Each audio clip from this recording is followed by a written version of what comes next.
Label halal ini berlaku efektif 1 Maret tahun 2022 untuk produk-produk baru yang didaftarkan. Untuk produk atau untuk pelaku usaha yang mendaftarkan dan telah keluar sertifikat halalnya setelah 1 Maret. Ya. Jadi dia berlaku 1 Maret ke depan. Dia tidak berlaku ke belakang. Gitu. Berlaku ke depan, pelaku usaha daftar sertifikasinya melalui proses itu tadi 3 aktor, keluar sertifikat halalnya, baru dia mencantumkan label halal yang baru.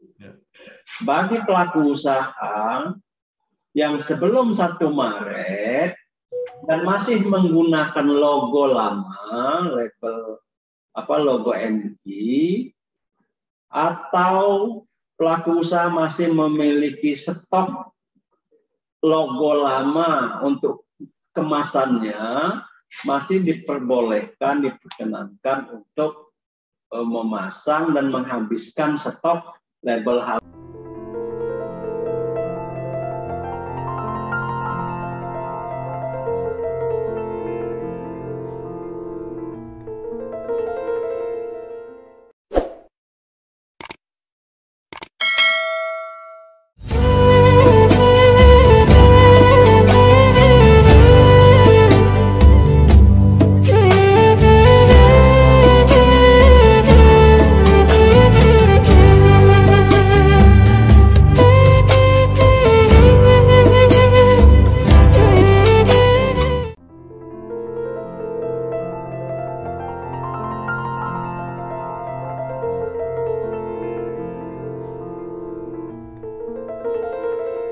Bersama saya Bambang Sadono di kanal Inspirasi untuk Bangsa, bekerja sama dengan kanal Inspirasi Jawa Tengah dan Bangsa TV. Kami sedang mempersiapkan beberapa program untuk menyambut Ramadan. Dan salah satu yang akan menjadi topik pembahasan kita adalah mengenai bisnis syariah dan produk halal. Saat ini saya sudah bersama dengan tokoh yang memang ditugasi untuk menyelenggarakan jaminan produk halal ini, yaitu Bapak Muhammad Akil Irham.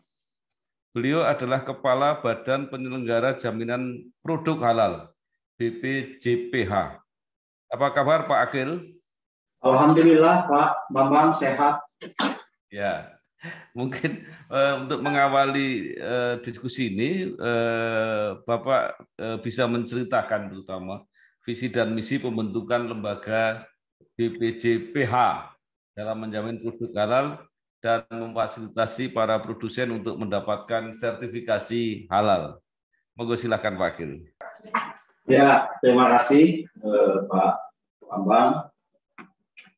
BPJPH ini kan lembaga baru ya, yang dibentuk oleh pemerintah atas dasar perintah Undang-Undang 33 tahun 2014 tentang jaminan produk halal. Undang-Undang 33 tahun 2014 ini merupakan tonggak awal dari perubahan otoritas penyelenggaraan jaminan produk halal, atau lebih spesifiknya itu di dalamnya adalah sertifikasi halal, dari yang sebelumnya menjadi otoritas society atau ormas, menjadi otoritas state atau government.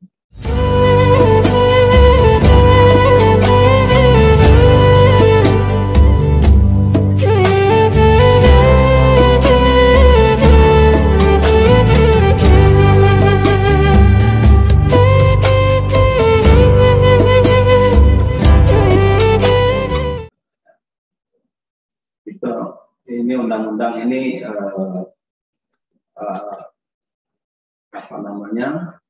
menandai adanya perubahan otoritas atau kewenangan.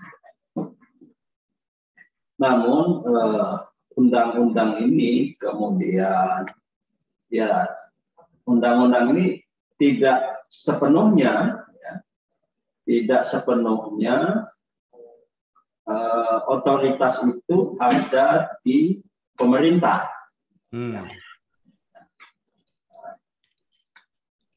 Kalau sebelum undang-undang ini, otoritas sepenuhnya tunggal ada di Majelis Ulama Indonesia. Nah, walaupun sudah terjadi perubahan otoritas ke government, namun pemerintah tidak menjadi otoritas tunggal.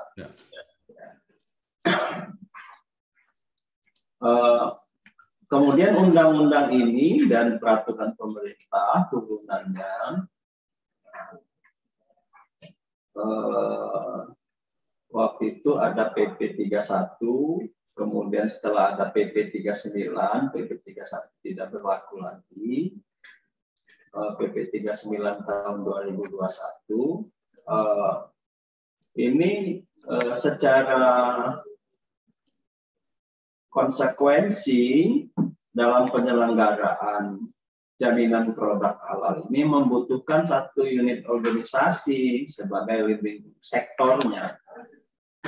Di dalam undang-undang disebut pemerintah diminta membentuk badan yang disebut dengan BPJPH, Badan Penyelenggara Jaminan Produk Halal.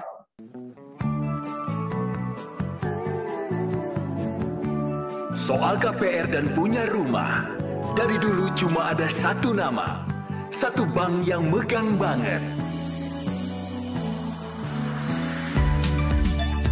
Sekarang A sampai Z-nya serba digital buat kita. Cukup satu website untuk mulai cari hunian yang oke.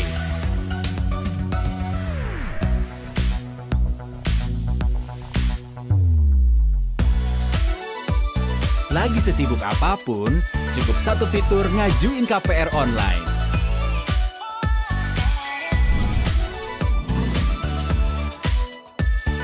Sampai satu aplikasi biar gampang bayar biaya rutin. Kini, semua ada di jarimu. Satu nama dengan pengalaman 45 tahun memimpin segmen KPR. KPR, pasti BTN. Ini. Saya ingin meneruskan soal pemerintah tidak memiliki otoritas tunggal di dalam, khususnya dalam sertifikasi halal. Walaupun BPJPH sebagai regulator akan mengatur semua kebijakan dan mengatur dan merumuskan norma standar, prosedur dan kriteria dari penyelenggaraan jaminan produk halal ini. Termasuk juga menerbitkan sertifikat dan mencabut sertifikat. Ini adalah beberapa kewenangan yang dimiliki oleh BPJPH. Nah, pemerintah ini ada di dalam wilayah administratif. Lalu di dalam proses sertifikasi halal ini ada aktor lain seperti LPH. LPH itu lembaga pemeriksa halal. Yang tugasnya melakukan pemeriksaan dan pengujian produk dan proses produksi. Di situ adalah wilayah kewenangan saintifik, Pak Bambang. Wilayah scientific judgment, ya, di mana di situ ada ilmuwan, para ahli di bidangnya, ahli-ahli saintifik di bidang kimia, biologi, farmasi, kedokteran, teknologi pangan, dan seterusnya, yang ingin memeriksa komposisi bahan dari sebuah produk. dan kompleksitas dari produk tersebut dengan menggunakan teknologi. Jadi nanti ini dilakukan oleh LPH, di mana LPH itu memiliki tenaga profesional yang disebut dengan auditor halal. Bu, pinjam mobil. Boleh, tapi nanti anterin ibu arisan dulu sama isin pulsa. Transferin buat bayar arisan, terus nanti ambilin cash juga. Pinjam mobil sekali, nantinya banyak. Makanya perbanyak transaksi, kumpulkan poin, lalu tukar dengan kupon undian di BNI Mobile Banking dan menangkan hadiahnya. Gak pakai nanti.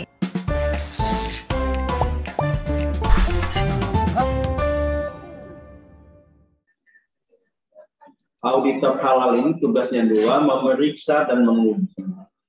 Kalau produk-produk itu sederhana, tidak membutuhkan uji lab, itu sudah dianggap selesai. Namun bila komposisi bahannya cukup memiliki kompleksitas di situ, karena ada campuran kimia, ada bahan penolong, bahan tambahan, dan seterusnya, itu nanti akan diuji di lab. Nah, ini adalah tugas dari auditor halal yang dimiliki oleh LPH. Auditor halal itu direkrut, dilatih, lalu LPH itu juga dibentuk, diakreditasi oleh BPJPH. Ya. BPJPH yang melakukan akreditasi, training, uji kompetensi, dan seterusnya. Dan kami juga mengajukan, membuat standar, norma, kompetensi profesi baru ini, dan kami mengajukan kepada Kementerian Tenaga Kerja untuk menjadi sebuah profesi baru di dalam lapangan pekerjaan kita di Indonesia. Dan alhamdulillah oleh Kementerian Tenaga Kerja, auditor halal ini sudah keluar SKKNI-nya, Standar Kompetensi Kerja Nasional Indonesia. Jadi ini adalah kabar baik buat masyarakat Indonesia, ada lapangan pekerjaan baru, ada profesi baru yang disebut dengan auditor halal. Lalu hasil kajian ilmiah dari auditor halal diserahkan LPH ke Majelis Ulama Indonesia. Nah, Majelis Ulama Indonesia memiliki kewenangan wilayah agama. Ya. Mereka memiliki ulama-ulama yang berkompeten dalam hukum syariah Islam, sehingga mereka diberi kewenangan untuk menetapkan kehalalan sebuah produk yang sudah diperiksa dan sudah diuji oleh auditor halal LPH.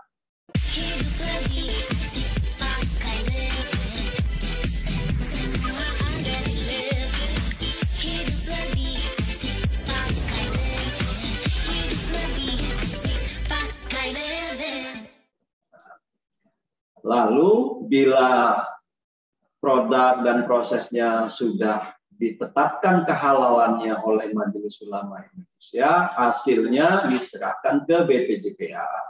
Atas dasar ketetapan halal Majelis Ulama Indonesia, maka BPJPH menerbitkan sertifikat. Jadi ada 3 aktor utama di dalam proses sertifikasi ini. Masing-masing memiliki kewenangan masing-masing dan tidak boleh masing-masing saling intervensi atau saling tumpang tindih. Semua menjalankan kewenangannya masing-masing. Nah, untuk itu maka bisa dibayangkan memang proses sertifikasi saat ini relatif agak rumit. Karena melibatkan 3 aktor di dalamnya. Bila dibandingkan dengan sebelumnya, aktornya tunggal. Gitu, ya. Karena pemerintah tidak mungkin masuk ke wilayah agama. Ya. Tidak mungkin masuk ke soal wilayah agama dalam konteks hukum. Ya. Itu adalah kewenangannya organisasi kemasyarakatan Islam. Namun negara dalam hal ini adalah untuk memenuhi konstitusi Undang-Undang Dasar Republik Indonesia, ya, di mana kemerdekaan tiap-tiap penduduk untuk memeluk agamanya masing-masing, ya, menjamin, ya, negara menjamin kemerdekaan tiap-tiap penduduk untuk memeluk agamanya masing-masing dan untuk beribadah menurut agama dan kepercayaannya. Nah, ini, ya. Sementara soal kehalalan sebuah produk itu belum semua terjamin, ya, di masyarakat. Nah, untuk itu maka sebagai umat Muslim yang banyak itu perlu dilindungi dengan jaminan undang-undang. Saya kira itu. Maka itu yang menjadi dasar pemerintah melakukan atau negara membuat undang-undang ini. Nah, tapi sekali lagi saya perlu sampaikan supaya publik tahu bahwa dalam sertifikasi ini melibatkan 3 aktor. Jadi tidak benar bila misalnya BPJPH mengambil alih fungsi-fungsi MUI misalnya, mengambil alih kewenangan MUI. Ya, kadang-kadang yang informasinya tidak utuh gitu, Pak Bambang.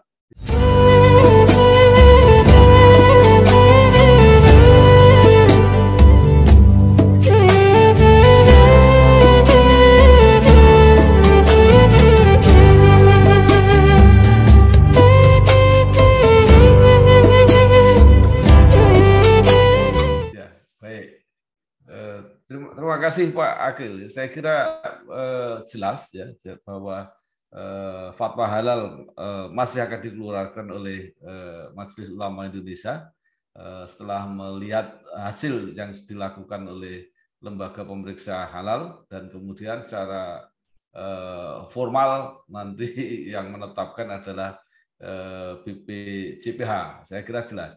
Nah, sekarang yang mengenai peran LP POM MUI, seperti apa, Pak?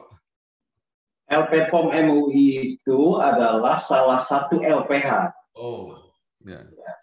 Untuk diketahui juga bahwa LPH kita saat ini ada 3. LP POM MUI, Surveyor Indonesia, dan Sukopindo. Dan tim akreditasi BPJPH, tim akreditasi LPH sudah menetapkan 9 LPH baru. Dan kemudian dalam waktu dekat ada 5 yang akan ditetapkan. Nah, kita ingin mendorong stakeholders untuk juga mau membentuk LPH di setiap daerah, setiap wilayah Indonesia. Karena apa?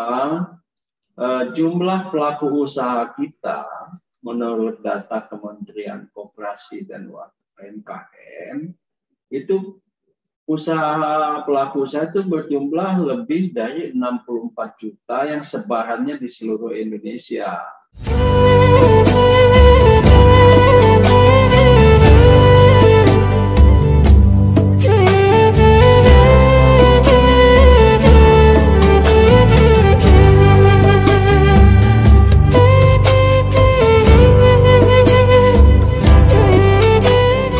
Kita memerlukan rasio kecukupan LPH dibanding dengan jumlah pelaku usaha yang bersebar di seluruh daerah Indonesia. Kalau pelaku usahanya puluhan juta, LPH-nya cuma 3, tentu tidak bisa kita melakukan pelayanan optimal terhadap pelaku usaha. Dan itu akan membuat hambatan, bottleneck, ya, cukup padat. Apalagi saat ini kan sudah sertifikasi ini sudah mandatori, ya. Jadi saya lupa menyampaikan bahwa tadi undang-undang itu bukan hanya perubahan dari otoritas, ya, tapi juga perubahan dalam kewajiban bersertifikat halal ya. Sebelumnya itu sifatnya voluntary menjadi mandatory. Nah, ini kalau ini sudah berlaku efektif nanti kewajiban sertifikat halal pada tahun 2026 dan 2024 untuk produk makanan, minuman, sembelihan, jasa sembelihan, dan kosmetik, obat-obatan, dan bahan gunaan, maka itu nanti akan mendorong produsen banyak ada gelombang besar dari pelaku usaha untuk mengurus sertifikasi. Nah, kalau hanya LPH-nya cuma 3, kita bisa membayangkan bagaimana kreditnya. Nah, oleh karena itu kita dorong nambah 9, sebentar lagi ada 5. Lalu saya ke setiap daerah, saya sampaikan baik itu dari kalangan ormas, pemerintah, swasta, BUMN, monggo ayo bikin LPH. Sepanjang SDM-nya kuat, kemudian memiliki lab, ya, memiliki kantor sendiri, punya auditor halal yang sudah lulus uji kompetensi, dan dokumen-dokumen persyaratan lainnya nanti diakreditasi oleh tim. Kalau ada di semua daerah, tentu pelayanan kita akan menjadi maksimal. Dan tentu ekosistem halal kita akan kuat, akan meluas di seluruh Nusantara. Begitu, Pak. Soal KPR dan punya rumah. Dari dulu cuma ada satu nama, satu bank yang megang banget. Sekarang, A sampai Z-nya serba digital buat kita. Cukup satu website untuk mulai cari hunian yang oke.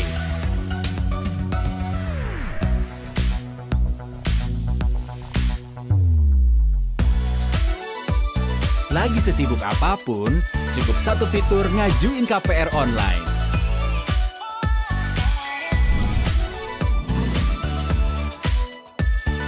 Sampai satu aplikasi biar gampang bayar biaya rutin. Kini, semua ada di jarimu. Satu nama dengan pengalaman 45 tahun memimpin segmen KPR. KPR pasti BTN. Ya Pak Agil, yang menarik akhir-akhir ini diperbincangkan di masyarakat adalah soal logo, logo halal ini.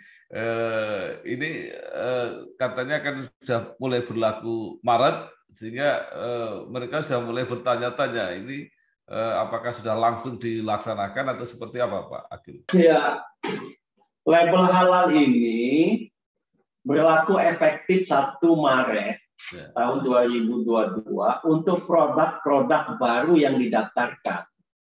Untuk produk atau untuk pelaku usaha yang mendaftarkan dan telah keluar sertifikat halalnya setelah 1 Maret. Ya. Jadi dia berlaku 1 Maret ke depan. Dia tidak berlaku ke belakang. Gitu. Berlaku ke depan, pelaku usaha daftar sertifikasinya melalui proses itu tadi 3 aktor, keluar sertifikat halalnya, baru dia mencantumkan label halal yang baru.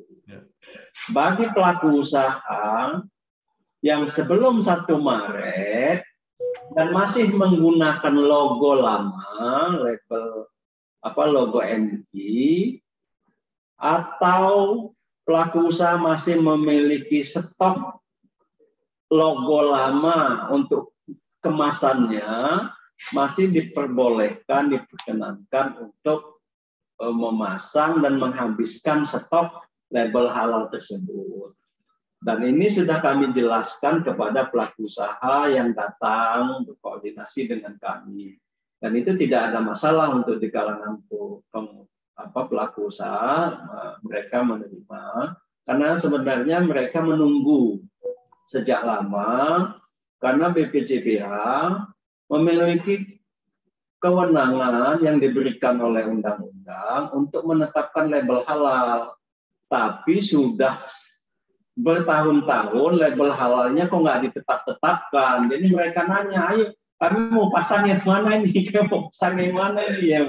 Nah, jadi kita akhirnya mengeluarkan label halal. Ya, ini adalah konteksnya untuk pelaku usaha tidak ada isu lah di sini. Ya. Cuma memang mungkin perbedaan pandangan di kalangan konsumen mungkin ya.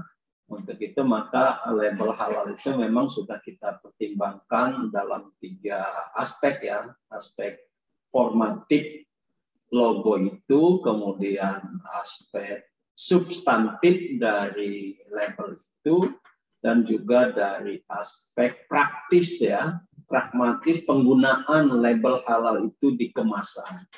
Jadi 3 pertimbangan itu kita memilih label itu dari 12 label yang ada pada kami ya. Bu, pinjam mobil. Boleh, tapi nanti anterin ibu arisan dulu sama isin pulsa. Transferin buat bayar arisan, terus nanti ambilin cash juga. Pinjam mobil sekali, nantinya banyak.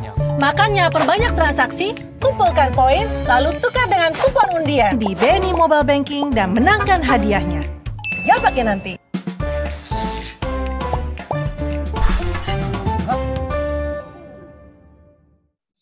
Jadi itu dan kami mendengar, kami mencermati dan menerima masukan-masukan dari masyarakat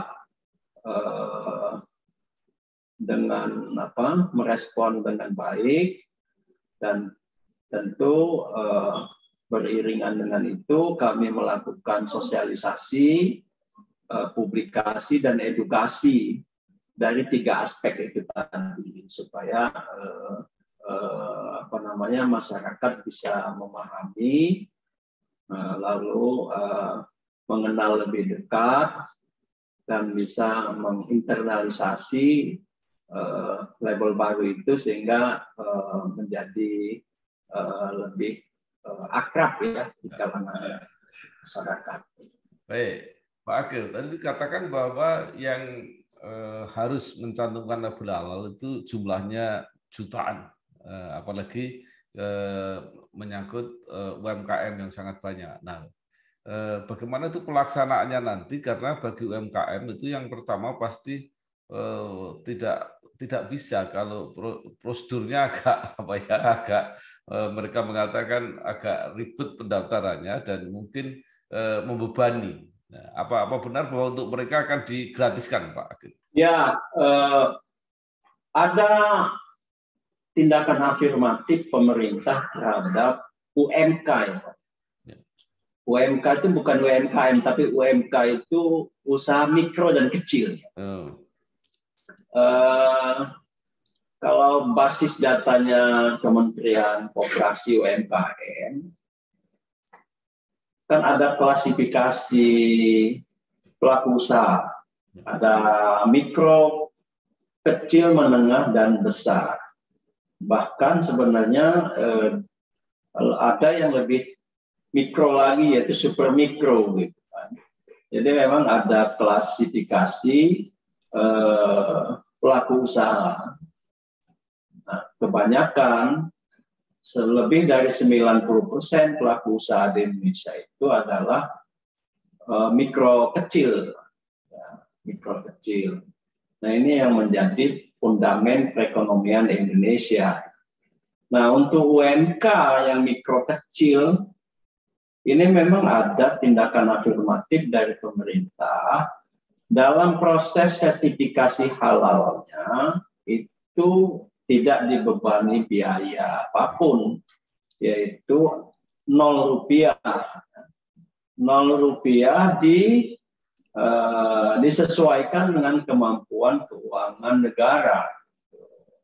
Jadi dibayar atau dibiayai oleh pemerintah, tapi bagi pelaku usahanya tidak bayar, gratis ya. Nah, di mana cara pembayarannya?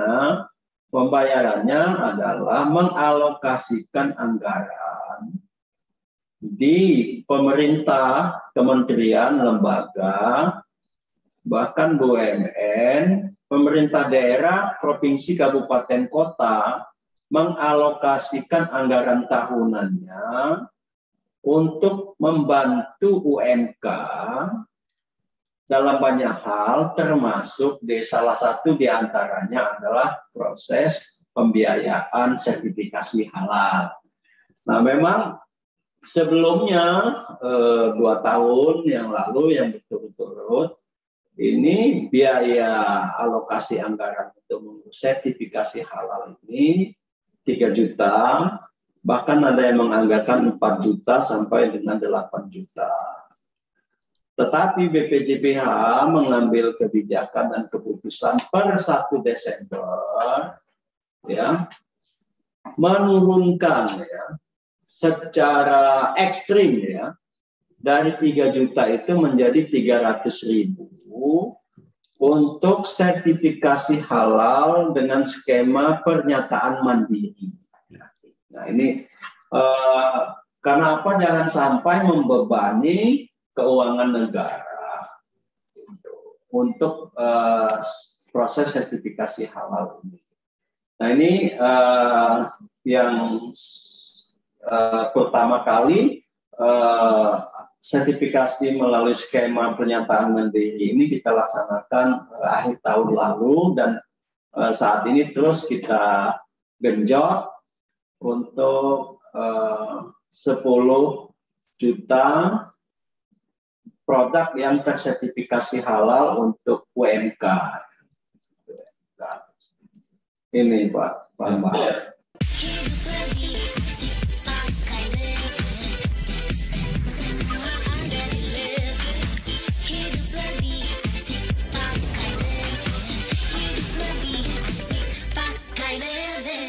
Baik, pemerintah akan menyediakan pendamping kalau tidak salah 100.000 pendamping untuk membantu UMK itu tadi. Itu kapan akan dilaksanakan, Pak? Ini sudah kita laksanakan, Pak.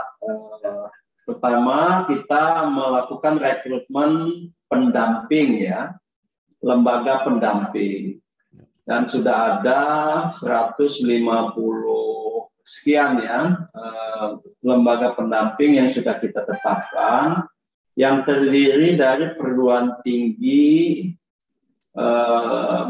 PTKIN ya di bawah Kementerian Agama, ada 58 perguruan tinggi Islam, kemudian ada perguruan tinggi negeri dan swasta, ada ormas ya, dari kalangan ormas, pesantren, dan lembaga keagamaan Islam lainnya.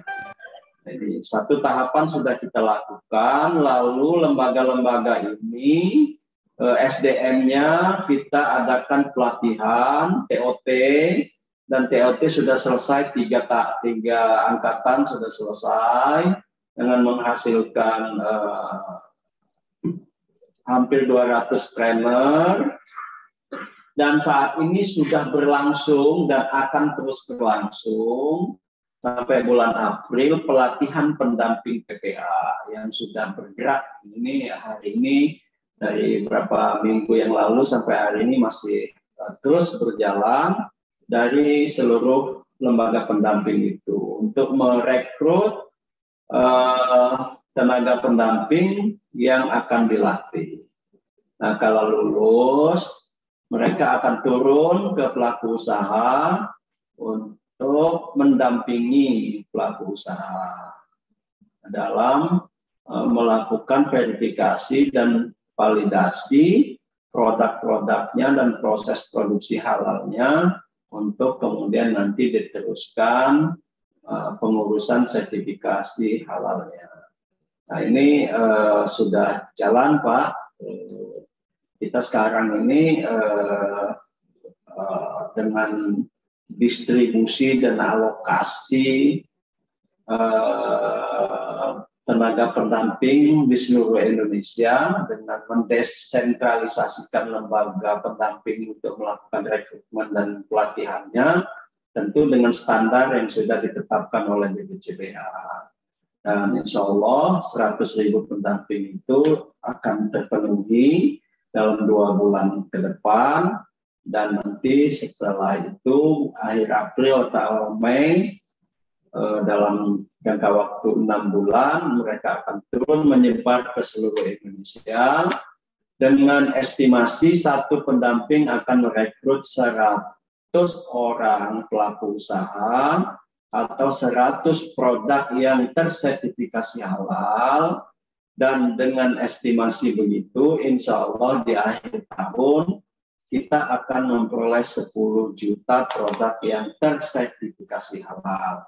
Ini tujuannya adalah untuk memenangkan Indonesia menjadi produsen halal bidang makanan minuman di dunia, dengan mengalahkan Malaysia yang nomor 1, mengalahkan Singapura nomor 2, mengalahkan Uni Emirat Arab nomor 3, kita nomor 4 Pak Bambang.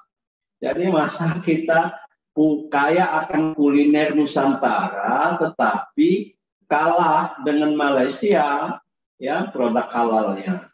Nah itulah yang menjadi obsesi kita untuk melakukan lompatan ya, bukan lompatan lagi nih Pak, karena ini udah apa ya, cukup ekstrim lah ya. Ini bukan akselerasi, tapi udah lompatan-lompatan untuk mencapai 10 juta itu. Kalau tidak ya mau sampai kapan kita akan menjadi produsen halal, paling tidak untuk memenuhi kebutuhan dalam negeri ya. Ya, Pak Akil, saya kira menarik. Bapak tadi sudah menyebutkan bahwa kita ingin menjadi produsen halal yang nomor 1 di dunia itu. Nah, pertanyaan saya, apakah label halal dari Indonesia itu otomatis berlaku di seluruh dunia? Label halal itu kan berlaku secara nasional, Pak. Jadi kita menetapkan label halal itu seperti amanat undang-undang, itu berlaku secara nasional. Ya. Begitu juga label halal yang di luar negeri juga berlaku di negaranya masing-masing, Pak. Tidak berlaku di Indonesia. Tetapi dalam konteks namanya perdagangan internasional, ekspor dan impor, BPJPH bekerja sama dengan pemerintah luar negeri, bekerja sama dengan lembaga halal luar negeri dalam aspek saling keberterimaan dan kognisi, kognisi dan saling keberterimaan, gitu, sertifikat halalnya. Jadi kalau sertifikat halal dari luar negeri tidak berlaku di Indonesia sebelum diregistrasi dulu oleh BPJPH. Jadi sertifikat yang terbit di luar negeri, kalau ada kerjasamanya dengan BPJPH, masuk diregistrasi. Nah, diregistrasi baru berlaku di Indonesia. Gitu. Begitu juga label kita ke luar negeri, diregistrasi oleh mereka, berlaku di sana. Jadi itu sudah diatur Pak di dalam rangka kerjasama internasional, payung hukumnya G2G, kemudian di follow up dengan MRA ya atau PKS yang kita kenal di Indonesia untuk menjalin kerjasama itu, termasuk di situ tentunya soal label halal. Dan kita sudah ada 3 negara yang sudah MOU ya, Argentina, Chile dan Hongaria ya, dan beberapa negara, 18 kedutaan besar sudah Zoom meeting dengan kami, dan kami juga sudah melakukan pertemuan Zoom meeting berkali-kali dengan 45 lembaga halal luar negeri dari 28 negara. Nah, konteksnya itu bukan hanya soal label, tapi soal produk-produk mereka yang akan masuk ke Indonesia, karena mereka membidik Indonesia adalah pasar yang menggiurkan, walaupun negara-negara mereka itu adalah negara sekuler, negara-negara yang minoritas Muslim, tapi sudah mau atau bahkan sudah memproduksi produk-produk halal. Gitu.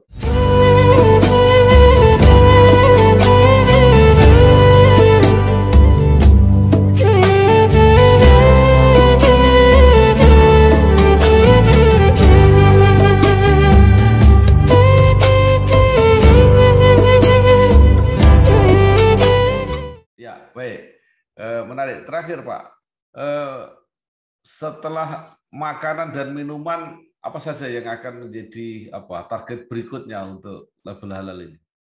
Label halal ini kewajibannya dilaksanakan secara bertahap ya. 17 Oktober 2019 sampai 17 Oktober 2024 itu kewajiban bersertifikat halalnya untuk produk-produk makanan, minuman, sembelihan, dan jasa sembelihan. Jadi rumah potong hewan, rumah potong unggas, ya kita kan suka makan sop kaki kambing, sop sapi, ya itu rumah potongnya sudah sertifikat belum? Kemudian yang motongnya sudah punya sertifikat juru sembelih halal atau belum? Nah ini yang perlu kita edukasi, kita sosialisasikan, kita publikasi agar mereka segera mengurus sertifikat halalnya. Karena limitnya 2 tahun 2024. Nanti kalau udah lewat 17 Oktober 2024 itu tidak ada lagi produk makanan minuman, sembelihan dan jasa sembelihan yang tidak bersertifikat halal. Lalu penahapan kedua sudah kita mulai 17 Oktober 2021 hingga 17 Oktober 2026 untuk produk kosmetik, obat-obatan, dan barang gunaan. Barang gunaan yang dipakai, yang digunakan, dan dimanfaatkan oleh konsumen itu wajib bersertifikat halal. Tentang waktunya 5 tahun juga, BPCPH dengan stakeholder lainnya akan selalu bersinergi dan berkolaborasi, termasuk dengan Pak Bambang, untuk melakukan sosialisasi, publikasi, edukasi. Kewajiban sertifikat halal ini sedang berlangsung hingga 2026 untuk obat-obatan, kosmetik, dan barang gunaan. Dan walaupun belum diwajibkan, misalnya ya 17 Oktober 2021 yang lalu, sudah banyak produsen yang mendaftarkan sertifikasi halalnya untuk kosmetik dan obat-obatan. Nah ini yang kita selalu sampaikan ke publik, Pak. Ya, baik. Terima kasih sekali Pak Muhammad Aqil Irham. Saya kira persoalan sudah menjadi jelas. Mudah-mudahan bermanfaat untuk kita semua, baik sebagai konsumen maupun sebagai yang nanti menjadi produsen, tidak menimbulkan kesalahpahaman yang berlarut-larut. Sekali lagi terima kasih, sukses Pak Aqil. Pak Bambang, terima kasih. Assalamualaikum, salam sehat selalu. Assalamualaikum.